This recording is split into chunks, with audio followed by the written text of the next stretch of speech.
एक विषय मैंने ये भी रखा था कि जब ग्लोबल वार्मिंग की बात हो रही है तो क्यों ना हमारे जितने भी पुलिस हाउसिंग हम कर रहे हैं रेन वाटर हार्वेस्टिंग उसके साथ इनबिल्ट व्यवस्था की। उसी प्रकार से सोलार सिस्टम को हम अटैच क्यों ना करें। अगर हम सोलार सिस्टम को उसके घर के साथ जोड़ देते हैं तो पुलिस परिवार का कॉस्ट ऑफ लिविंग कम होगा। अगर उसका गर्म पानी का काम वगैरह सब अगर इसी लाइट से हो जाता है तो उसका खर्चा कम हो जाएगा, कॉस्ट ऑफ लिविंग कम होगा। तो हम व्यवस्था ऐसी विकसित करें ताकि उस पर रहने वाला जो व्यक्ति होगा उसका भी कॉस्ट ऑफ लिविंग कम करने में हमारे मकान की रचना, हमारी हाउसिंग सिस्टम ही उपयोगी हो। उसी प्रकार से एक सुझाव मैंने रखा कि भी हम अगर स्कोप हो सकता है सब जगह पर ना पूरी हो, क्यों ना हम पुलिस हाउसिंग के अंदर किचन गार्डन की व्यवस्था करें और वहीं पर उस 30 परिवार 50 परिवार जितने मकान होंगे उनके लिए जो सब्जी चाहिए कुछ सब्जी वहां, और वो भी ऑर्गेनिक सब्जी हो सकती है क्या। अगर हमारा पुलिस परिवार इकोनॉमिकली उतनी स्थिति नहीं होती है कि मन मर्जी पड़े वो नहीं सब्जी वगैरह वो खा सकता है, उसके परिवार को जो न्यूट्रिशन व्यू पॉइंट से आवश्यकता है उसमें वेजिटेबल्स बहुत बड़ी अनिवार्यता है। अगर एक किचन गार्डन होगा और उस वेजिटेबल को उन्हीं परिवारों में बांटने की व्यवस्था वो अपने आप बना ले, और वहां के पुलिस परिवार की माताएं हैं, बहनें हैं, वे अगर छोटा एक सखी मंडल बना दे और सखी मंडल बना करके उस किचन गार्डन को संभाले और अपना एक सिस्टम बना के ये मंडे को ये इतनी सब्जी इस प्रकार की आई है, चलिए 4 घरों को पहुंच सकती है, दूसरे मंगल को इन 4 घरों को, यानी न्यूट्रिशन की समस्या में भी समाधान हो सकता है, कॉस्ट ऑफ लिविंग भी कम हो सकता है और अच्छा खाना उस परिवार को उसी हाउसिंग के साथ जोड़ सकते हैं। कुछ कॉमन फैसिलिटी विकसित कर सकते हैं क्या, बच्चों के खेल के लिए उनको प्रमोट कर सकते हैं। यानी एक प्रकार से हाउसिंग वो सिर्फ 4 दीवारों वाली व्यवस्था यहां तक सीमित मैं समझता हूं हमारा क्षेत्र न रहे। आप लोग 2 दिन चर्चा करने वाले हैं तब उन 4 दीवारों से बाहर निकल करके पुलिस हाउसिंग यानी एक पुलिस परिवारों की सामूहिक जिंदगी को किस नजरिए से हम देखना चाहते हैं, उस सामूहिक जिंदगी में वो कौन सी चीजें हम जोड़ना चाहते हैं ताकि उनके जीवन को हम उपकारक हो सके। अगर उस दिशा में हम प्रयास करते हैं मैं समझता हूं बहुत कंट्रीब्यूट कर सकते हैं। ज्यादातर देखने में आता है कि महानगरों में इस काम को पूरा करना एक बहुत बड़ा तो कई एजेंसियों से निकल करके आना पड़ता है। अब जैसे हमने कोशिश की है कि क्यों न पुलिस थाने के साथ साथ जब पुलिस थाने के लिए जमीन देते हैं तो उसके साथ छोटा मोटा हाउसिंग कॉम्प्लेक्स उसी के निकट देने की संभावना बन जाती है क्या। अब हम तलाशते रहते हैं क्या मल्टी स्टोरी पुलिस स्टेशन बना करके नीचे पुलिसिंग का काम करने वाला थाना होगा और ऊपर मल्टी स्टोरी हम अपना हाउसिंग की व्यवस्था करते हैं ताकि कई प्रकार से वो सुविधाजनक बन जाता है। तो ऐसी कुछ जैसे फायर ब्रिगेड है, फायर ब्रिगेड में परंपरा ही है कि नीचे फायर ब्रिगेड की व्यवस्था होगी तो उसके ऊपर क्वार्टर की व्यवस्था रहती है, उनके रहने की व्यवस्था बनी रहती है। तो ऐसी कुछ चीजें हम पुलिस हाउसिंग की व्यवस्था को सोचते हैं तो उसके साथ कैसे जोड़े, वो अगर करते हैं तो हम काफी महत्वपूर्ण में सेवा कर सकते हैं। गुजरात ने इन दिनों में एक और इनिशिएटिव भी लिए हैं, देश भर के पुलिस के मित्र आए हैं तो हो सकता है कि वो बातें उनके राज्य में ले जाने के लिए काम आ सकती है। वैसे वो राष्ट्रीय स्तर पर जब उनको किसी मीटिंग में जाने का अवसर मिलता होगा तो जरूर इन विषयों पर वो बातचीत करते होंगे। एक क्षेत्र जिसमें हमने पदार्पण किया है वो है रक्षा शक्ति यूनिवर्सिटी। कई वर्षों से हमारे देश में चिंतन चलता रहा है कि फलाने देश की पुलिस ऐसी है, हमारे देश की पुलिस ऐसी क्यों है, कितना क्यों है, ऐसा ही होता है। दरअसल क्या है कि हमारी पूरी व्यवस्था में जॉब इस सेंटर में है, ह्यूमन रिसोर्स सेंटर में नहीं है।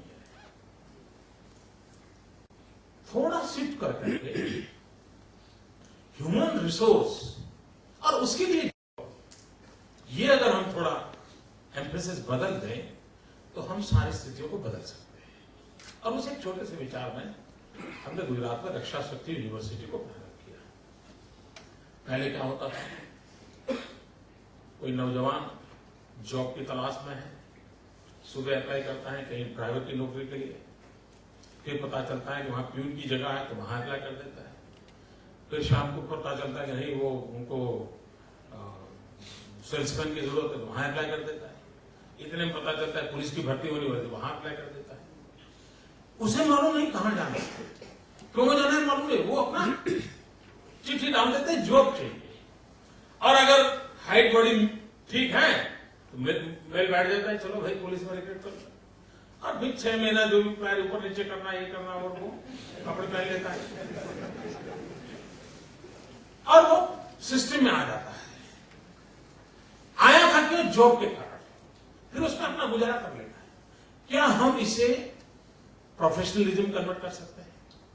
तो हमने रक्षा शक्ति यूनिवर्सिटी का कंसेप्ट रखा कि 10वीं या 12वीं के बाद जिसका जीवन का तय है कि मुझे इस देश की सुरक्षा के क्षेत्र में अपने जीवन को लगाना है, तो इससे वो आएगा, ग्रेजुएशन भी उसी में करेगा, पोस्ट ग्रेजुएशन भी उसी में करेगा, उसकी फिजिकल ट्रेनिंग भी उसके साथ साथ होती रहेगी, उसको कानून भी सिखाया जाएगा, उसको मॉब साइकोलॉजी भी सिखाई जाएगी, वो सारे विषय।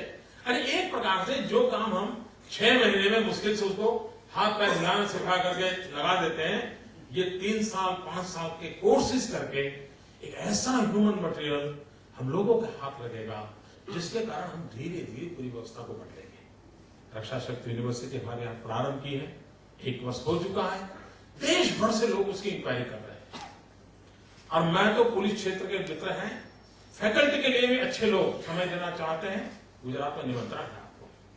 आपके भी ध्यान में होगा भाई इस प्रकार के बहुत एक्सपर्टाइज है किसी के पास, हम जरूर उसका स्वागत करेंगे, क्योंकि हम चाहते हैं कि देश को एक ऐसी इंस्टीट्यूशन दे, और ये देश के लिए कर रहे हैं, इस तरफ गुजरात पुलिस के काम के लिए नहीं कर रहे हैं। हम एक ऐसी इंस्टीट्यूशन खड़ा करना चाहते हैं कि जिससे लोग, और उनका कैंपस इंटरव्यू होंगे, उनको कैंपस से लोग ले जाएंगे। भाई गुजरात की रक्षा यूनिवर्सिटी से अगर हमको कांस्टेबल में भी ये लड़के मिलते हैं हमें चाहिए, हम ले जाएंगे, हम इतना तनख्वाह देने को तैयार है लेकिन ले जाएंगे, ये होने वाला है, तो हम उस दिशा में काम कर रहे हैं। उसी प्रकार से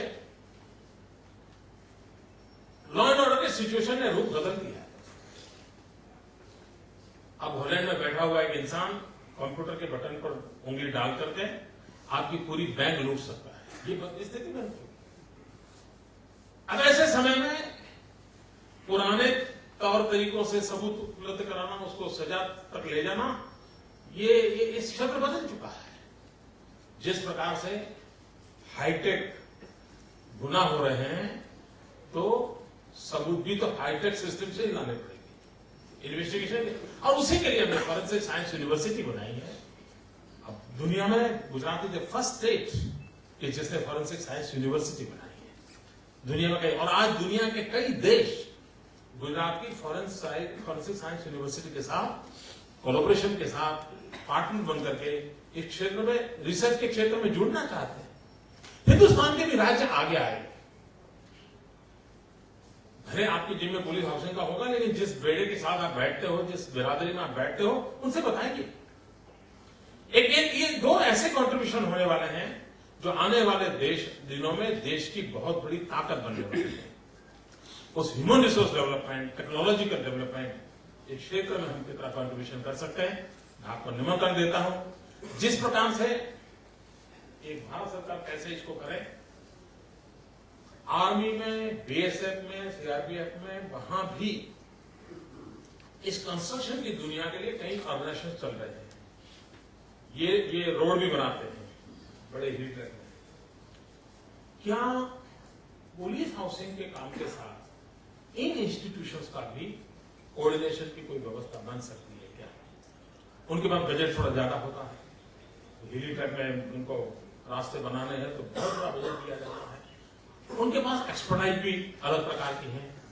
क्या हम उस रिसोर्सेज को अब कुछ ऐसे आर्मी के कुछ तो ऐसी जगह हैं कि साल में मुश्किल से वो 3 महीना काम कर सकते हैं ट्रेनिंग के प्रॉब्लम के कारण, वो पूरा मैन पावर अनयूटिलाइज कभी कभी रहता है। अब और राज्य है जिनको ये करना है, तो उसके बाद मैन पावर की कमी पड़ती है। अगर हम ये कोऑर्डिनेशन करें तो हो सकता है कम बजट में और पैसों की थोड़ी बचत करके भी हम पूरी व्यवस्था को अच्छी तरह विकसित कर सकते हैं।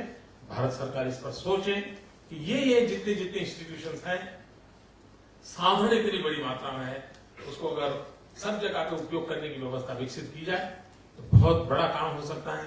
पूरे देश में पुलिस हाउसिंग हो, पूरे देश में सियाचिन तक जाने की चिंता करने वाली व्यवस्थाएं हो, ये सब होता हो, उसके बावजूद भी गुजरात और राजस्थान के बॉर्डर पे फेंसिंग का मामला, अब ये मैं मानता हूं सुरक्षा बल ये चैलेंज नहीं उठा सकते खुद अपना उस प्रकार से बहुत ही ताकतवर, लेकिन अभी कॉन्ट्रैक्ट को काम दिया जाए तो उसकी क्वालिटी वगैरह की समस्या हो रही है।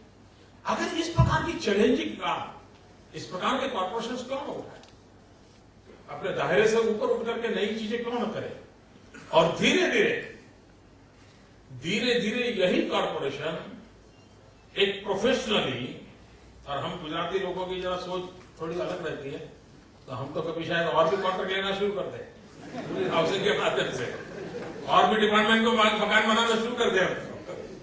हमारी कैपेसिटी बिल्डिंग की धीरे धीरे उसमें जब नापा होगा तो वो पुलिस वेलफेयर के लिए जाएगा। यानी हर प्रकार की चीजों को कैसे जोड़ा जाए और उन कैसे आगे बढ़ाया जाए। मुझे विश्वास है कि मित्रों, आप देश भर से आए हो, आपके एक्सपीरियंस मेरे प्रदेश को काम आएंगे, आपके अनुभव का लाभ हमें ज्यादा मिलेगा, और हम सब भी कुछ न कुछ एक दूसरे से लेकर के अपने अपने राज्य में जाएंगे। हमारे साथी पुलिस मित्रों की जिंदगी बहुत अच्छी जाए, उसमें हम भी कुछ कंट्रीब्यूट करेंगे, और इसमें गुजरात की स्वर्णिम जयंती वर्ष का कंट्रीब्यूशन होगा, इसकी मुझे बहुत खुशी होगी।